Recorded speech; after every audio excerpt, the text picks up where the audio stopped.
بسم الله الرحمن الرحيم. بسم اللہ الرحمن الرحیم الحمدللہ وکفا وسلام علی عبادہ الذین اصطفیٰ اما بعد. عزیز طلبہ، نور الازاء کتاب کی آج ہماری یہ نشست نمبر 64 ہے، اور آج کی اس نشست میں ہم جو باب شروع کر رہے ہیں، فصل شروع کر رہے ہیں، وہ ہے فصل فی سجدۃ الشکر. سجدہ شکر کے بارے میں ہے یہ فصل. سجدہ شکر کا پہلے مفہوم سمجھ لیجئے آپ. سجدہ شکر کا مطلب ہوتا ہے کہ اللہ تعالیٰ کی کسی نعمت کے حصول پر یا اللہ تعالیٰ کے کسی نعمت کے ظاہر ہونے پر انسان خوشی میں جو ہے اللہ تعالیٰ کے لیے سجدہ کر لے. اب یہ جو سجدہ ہے، اس حوالے سے علماء کی مختلف آراء ہے. امام صاحب سے یہ منقول ہے کہ یہ مکروہ ہے. بعض علماء نے لکھا ہے کہ امام صاحب کے بارے میں یہ ہے کہ یہ مکروہ ہے، اور بعض علماء نے لکھا ہے کہ نہیں، امام صاحب نے اس کو کراہت کا نہیں کہا. امام صاحب نے لکھا ہے کہ سنت نہیں ہے، باقی ثواب وغیرہ اس پہ نہیں ملے گا، سنت نہیں ہے. تو بہرحال صاحبین جو ہے امام ابو یوسف امام محمد فرماتے ہیں کہ یہ قربت ہے اور باقاعدہ مستحب ہے، اس پر ثواب بھی ملے گا. لیکن یہ جو اختلاف ہے، اکثر علماء نے لکھا ہے کہ یہ اختلاف جو ہے یہ صرف سنیت میں ہے، جواز میں نہیں ہے. تو اس لیے جائز تو سب کے ہاں ہے.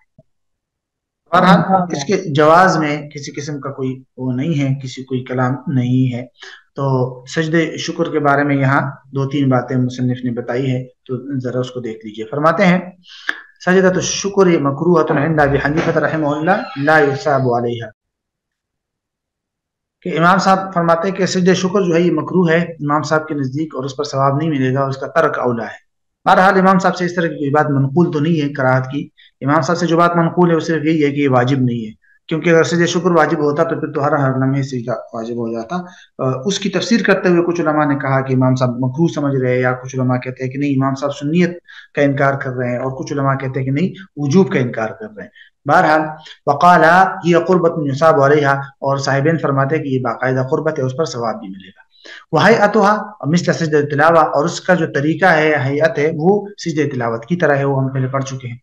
یہاں سے ایک وظیفہ آپ کو بتا رہے ہیں، فائدۃ مہمہ لدفع کل مہمہ، کہتے ہیں یہ ایک اہم فائدہ ہے لدفع کل مہمہ. پہلا مہمہ ہے، دوسرا لفظ مہمہ.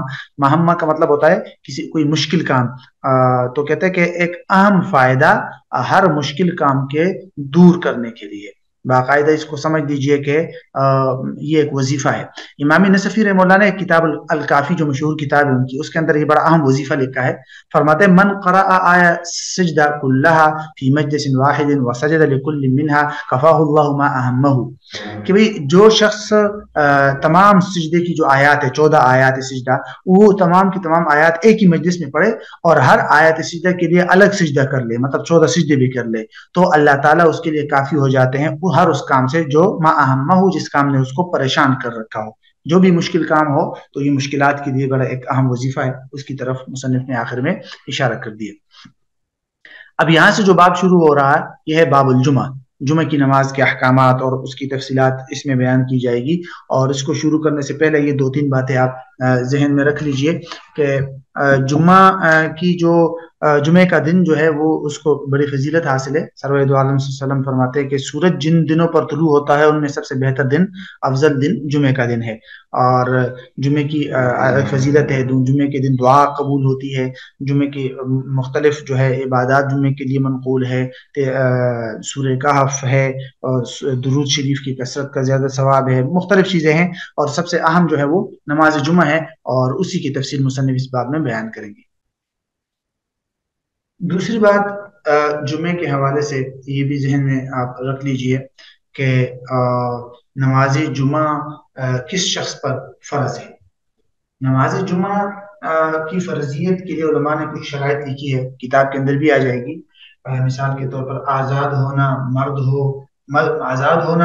مرد ہونا اور صحت مند ہونا، اس طرح آنکھیں بھی اس کی ٹھیک ہو اور پاؤں بھی اس کے ٹھیک ہو، چل بھی سکتا ہو، مأمون ہو، کوئی خوف بھی نہ ہو، اور شہر یا قصبے میں رہنے والا ہو، دیہاتی نہ ہو. تو اس طرح کی شرائط جہاں پائی جائے گی تو اسے آدمی پر پھر جمعہ واجب ہو جاتا ہے. اور اس کے صحیح ہونے کے لیے کیا شرائط ہے؟ صحیح ہونے کی بھی علماء نے شرائط لکھی ہے کہ بھئی شہر ہو یا قصبہ ہو. شہر کی علماء کے یہاں مختلف تعریفات ملتی ہیں، اس کتاب کے اندر بھی ایک تعریف آپ کو نظر آ جائے گی۔ بہرحال اس کا مطلب یہ ہے کہ کوئی شہر اس کو کہتے ہیں کوئی اس طرح بڑا علاقہ جہاں انسان کی ضروریات زندگی مکمل ملتی ہو، 4-5 ہزار سے زیادہ تک تقریباً آبادی ہو، اور اس میں یعنی ضروریات زندگی اتنی ساری ہو کہ وہاں سے انسان کو کسی اور جگہ جانے کی ضرورت نہ پڑے، اور بنیادی طور پر قصبہ بھی اسی کے اندر داخل ہے، اور قصبہ بھی اسی کو کہتے ہیں جو شہر کے حکم میں ہو کہ جہاں آپ کو ضروریات زندگی ساری مل سکے، وہاں پولیس چوکی وغیرہ ساری موجود ہو، ڈاکخانہ، بینک وغیرہ جو ضروریات موجود ہو، 3-4 ہزار تک کے لوگ موجود ہو اس میں، اور ضروریات زندگی ساری مل سکے، اور اس میں چھوٹے چھوٹے محلے مختلف ناموں سے ہو، تو اس کو قصبہ کہتے ہیں۔ تو شہر اور قصبے کا ایک حکم ہے۔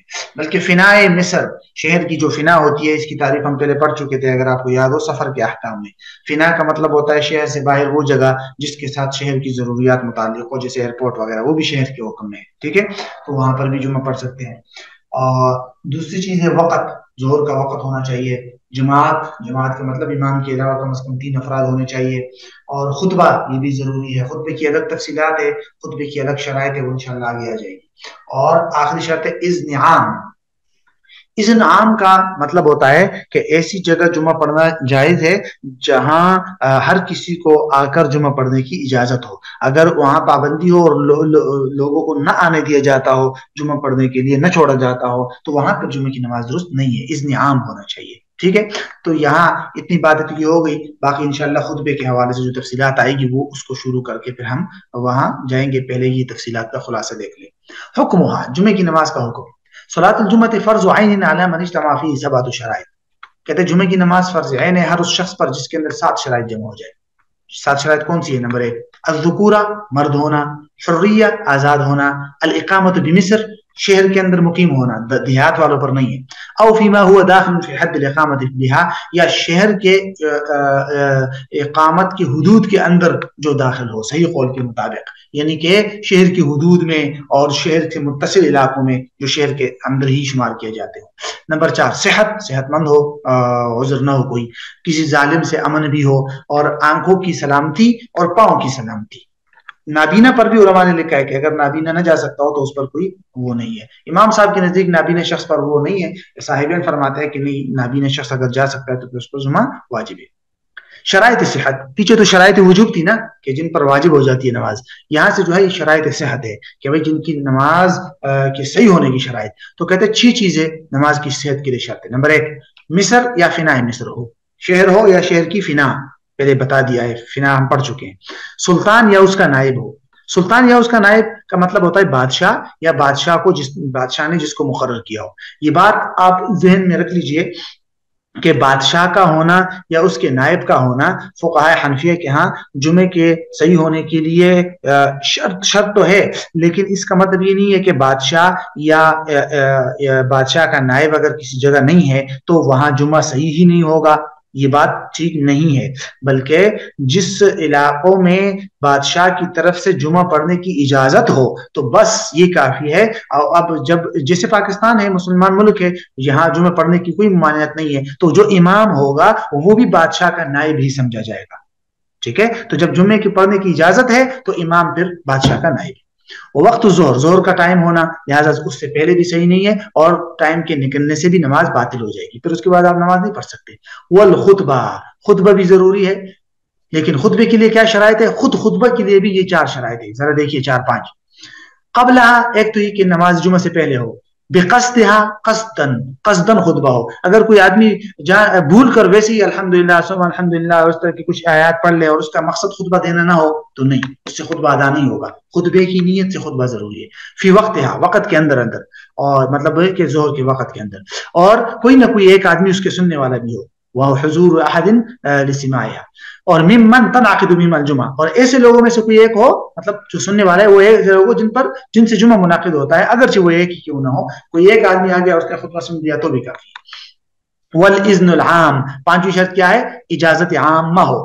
کچھ فیکٹریوں میں پابندی ہوتی ہے، لیکن یہ بات آپ ذہن میں رکھ لیجئے کہ فیکٹریوں کے اندر جو پابندی ہوتی ہے وہ انتظامی ہوتی ہے، وہ جمعے کے لیے منع نہیں ہوتا، وہ عام چیزوں کے لیے منع ہوتا ہے۔ اگر جمعے کی وقت بھی ہے لوگوں کو نہ چھوڑا جائے تو اس سے فرق نہیں پڑتا، وہ جمعے سے ممانعت یا پابندی نہیں ہے، وہ عام ممانعت ہے۔ والجماع، اور جیسے میں نے بتایا تھا کہ جماعت کا ہونا بھی شرط ہے۔ جماعت کتنے ہوں گے؟ 3 مرد ہوں گے امام کے علاوہ، اگرچہ وہ عبیدن غلام ہو، مسافر ہو یا مریض ہو، لیکن بس جمعہ اتنی بات ہے کہ وہ 3 ہو۔ والشرط بقاؤہم مع الامام حتی یسجد، کہتے ہیں شرط یہ ہے کہ یہ جو 3 لوگ ہیں یہ کب تک ہوں گے تو صحیح ہے، تو کہتے ہیں وہ باقی رہیں سجدے تک۔ امام نے سجدہ کر لیا اور وہ لوگ پیچھے تھے 3، تو بس نماز ٹھیک ہے۔ پھر اس کے بعد اگر وہ لوگ بھاگ بھی گئے نا سجدے کے بعد، امام اکیلے جمعہ کی نماز مکمل کر سکتا ہے۔ سجدے سے پہلے اگر بھاگ گئے تو پھر جمعہ کی نماز باطل ہے۔ فَإِن نَفَرُوا بَعْدَ سُجُودِهِ، اگر بھاگ گئے سجدے کے بعد تو امام اس کو اکیلے مکمل کرے۔ وَإِن نَفَرُوا قَبْلَ سُجُودِهِ، سجدے سے پہلے بھاگ گئے تو پھر نماز جمعہ جو ہے وہ باطل ہو جائے گی۔ اچھا یہ 2-3 نکات ہے۔ لا تصح بامرأة او صبي مع رجلين، اگر 2 آدمی ہو اور ساتھ ایک بچہ، یا 2 آدمی اور ایک عورت، تو جمعہ کی نماز صحیح نہیں ہے، کم از کم 3 مرد کا ہونا ضروری ہے۔ اور یہ صحیح ہے، جاز للعبد والمریض ان یؤم فیہا، جمعے کے اندر امامت کرنا مریض اور غلام کے لیے بھی ٹھیک ہے، یہ کوئی شرط نہیں ہے کہ بھئی وہ غلام نہ ہو، ایسی کوئی شرط نہیں ہے امام کے لیے۔ مصر شہر کس کو کہتے ہیں؟ انہوں نے جو شہر کی تعریف کی وہ یہ ہے، ہر وہ جگہ لہو مفتن، جس کا کوئی مفتی ہو، امیر ہو، قاضی ہو، اور وہ وہاں احکامات نافذ کرتا ہو، وہ یقیم الحدود، اور حدود قائم کرتا ہو، وبلغت ابنیتہ ابنیت منا، اور منا کی عمارتوں جتنی عمارتیں ہوں، آبادی ہو، ظاہر روایت یہ مطلب جتنی آبادی ہو جو 3-4 ہزار تک لوگ جس میں رہتے ہوں تو پھر ٹھیک ہے۔ وَإِذَا كَانَ الْقَاضِي أَوْ الْأَمِيرُ مُفْتِيًا أَغْنَىٰ عَنِ التَّعْدَادِ، کہتا ہے اگر قاضی ہی ایسا ہے یا امیر جو خود مفتی بھی ہے تو پھر الگ سے مفتی ہونا ضروری نہیں ہے، یہ تعداد سے غنی کر جاتا ہے، یہ پھر الگ سے مفتی ضروری نہیں ہے۔ وجازت الجمعۃ بمنا فی الموسم للخلیفۃ او امیر الحجاز، موسم کا مطلب ہے یہاں موسم حج، تو کہتے ہیں موسم حج کے اندر منا کے اندر جمعہ کی نماز جائز ہے، لیکن شرط یہ ہے کہ خلیفہ ہو یا حجاز کا کوئی امیر ہو۔ تو مطلب یہ کہ خلیفہ وقت یا حجاز کے امیر کے لیے صحیح جائز ہے، صرف اور صرف وہی منا کے اندر جمعہ کی نماز قائم کر سکتا ہے۔ لیکن یہ بات ذہن میں رکھیے یہ اس وقت تھا کہ جب منا ایک چھوٹا سا علاقہ تھا اور مکے سے الگ تھا، دور تھا، تو وہ ایک دیہات کے حکم میں تھا، تو دیہات کے اندر تو جمعہ کی نماز ہوتی ہی نہیں ہے، لیکن خلیفہ بادشاہ یا امیر اگر جمعہ قائم کرتا ہے تو پھر وہ تو دیہات کے اندر بھی اگر قائم کر دے تو اس کی اجازت سے ہو جاتا ہے۔ تو اس لیے انہوں نے یہ کہا ہے کہ مینا اگرچہ چھوٹا دیہات ہے لیکن خلیفہ اور امیر جب وہاں جمعہ قائم کرتا ہے تو ہو جائے گا۔ اب یہ شرط آج کل کے زمانے کے لیے نہیں ہے، اب آبادی اتنی زیادہ ہو گئی ہے کہ مینا اب مکہ مکرمہ کا حصہ بن گیا ہے، اب مینا میں خلیفہ اور امیر کے بغیر بھی جمعہ کی نماز لازم ہو جاتی ہے اور جمعہ کی نماز صحیح ہو جاتی ہے۔ ٹھیک ہے، تو یہ پرانے زمانے سے متعلق ہے یہ مسئلہ۔ مایوزی فی الخطبہ، یہاں سے خطبے کے احکامات اور سنتیں وغیرہ انشاءاللہ شروع ہو جائے گی، جس کو پھر ہم الگ نشست میں اگلی کلاس میں دیکھیں گے۔